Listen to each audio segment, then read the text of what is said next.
June's a tough act to follow, and I don't know that I can just wing it, so I'm going to go with some notes. If I go too long, please give me the signal. Too long. 14 years ago, I took a leap of faith, or maybe I jumped off a cliff, I don't know. Jumping from a situation with which I was familiar, comfortable, and secure, to one less accustomed, more vulnerable, and clearly uncertain. I had flown in from a 2-week visit to Japan with the University of Colorado at Boulder and was reading the paper while doing laundry. Peggy's version says that I was reading the paper while she was doing it. Exactly. In preparation for driving to Indiana University, Bloomington to take part in a workshop on the art and music of East Asia, when I spotted an ad in the Boston Globe. Yes, we were still reading want ads in the paper then. Wanted, it said, ESL teacher, Concord Carlisle Regional High School. What on earth does Concord Carlisle need an ESL teacher? Now, I had worked in Concord previously for the Park Service at Minuteman during the bicentennial, an exciting time for the park and for the country, so I was sure I knew the community and the demographics. It's too rural, I remember thinking. Who would go there? Well, one thing led to another, and I put in for the position simply because I was curious. I drove out to Indiana, took my course, returned home. There was no word, no message, no phone call. This was July. Now, anyone who has been on either side of the interview process knows that we are painstakingly slow, methodical in getting through it. By the time September rolled around, I had pretty much forgotten that I had ever applied. The second day of school, I got a call asking if I was available to come in for an interview. I was inclined to say, I'm sorry, but no. School had started, I'd met my students, I wanted to stay put, but I didn't. I came out and I interviewed with Karen Bushy, David Nuremberg, and Harriet Stevens. Was informed that there were quite a few candidates for the position and it would be a couple of weeks before a decision would be made. I left thinking, well, that's that. And next day, my daughter Sarah reached me at work to tell me that I was wanted back at CC to meet with the principal. And Dad, she admonished, you didn't say it was Concord Carlisle. Ever thoughtful and reflective, I responded, yeah, so. Hello, she scolded. It's only one of the top 3 public high schools in the state. And so it was, and so it is.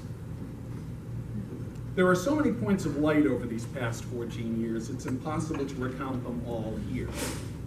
And some of the highlights reflect some of the things I've learned about life and the craft while at Concord Carlisle.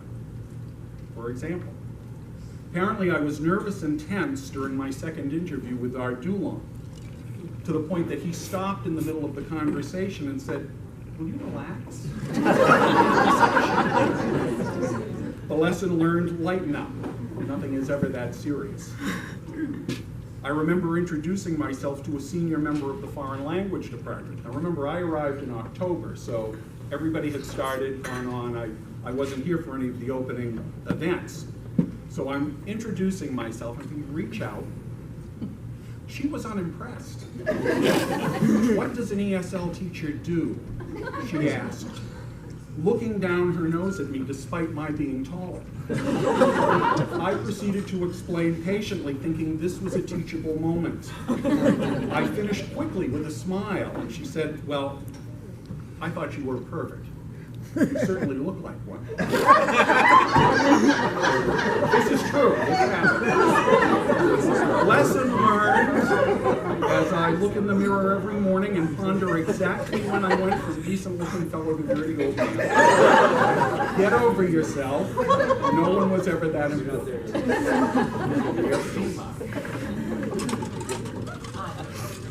Dialogue has been an essential part of who we are as a faculty and as a union my entire time here. And sometimes, folks, we can talk an issue to death and do nothing to address it, and perhaps it is our hope that we'll talk it to death and do nothing to address it. And yet that dialogue over the years, deep, rich, focused, has culminated in thoughtfully crafted decisions that define us, our school, and our union. The lesson learned, Listening is every bit as important as speaking, and everyone has something substantive to offer. It is on us to continue the dialogue. One thing that has been reinforced during my time here, and I experienced it in Methuen too, it's the nature of the beast, the nature of the job. ESL can be the loneliest position in the house. There are so few people in any school community who understand the dynamics. Fewer still who are trained for it, although more are getting a sense of it now with the SEI training. We're blessed to have Rita Jackson with us as an ESL tutor, and fortunate to have Sue O'Connor stepping into the ESL teacher's position in September. I remember that the year I was hired, again, I didn't come on board until the end of October, and people were already settled, so it was challenging that first year to make inroads.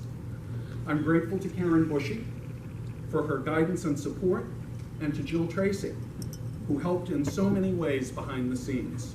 I couldn't have done the paperwork without you. If I could make a wish, it would be that you seek Rita out. If you haven't already done so, she's a treasure trove of information, and welcome Sue in September. Everyone needs to know they belong and make a difference. My time in the English department has been a blessing. I cannot begin to sum up how grateful I am to my colleagues there for their collaborative spirit, their willingness to pitch in when the going gets rough, and their can-do attitude. It was one of those days today, wasn't it? I'm going to miss being part of that. And most of all, I'm going to miss their professionalism, their commitment to the kids, and their love for the subject. Nothing is more stimulating than those times when we can talk about a book, a project, or a classroom idea that might foster the love of learning we'd like all our students to have. It has been an honor and a privilege, and I mean that from the bottom of my heart, to have served as your representative to the DCG for these past 4 years.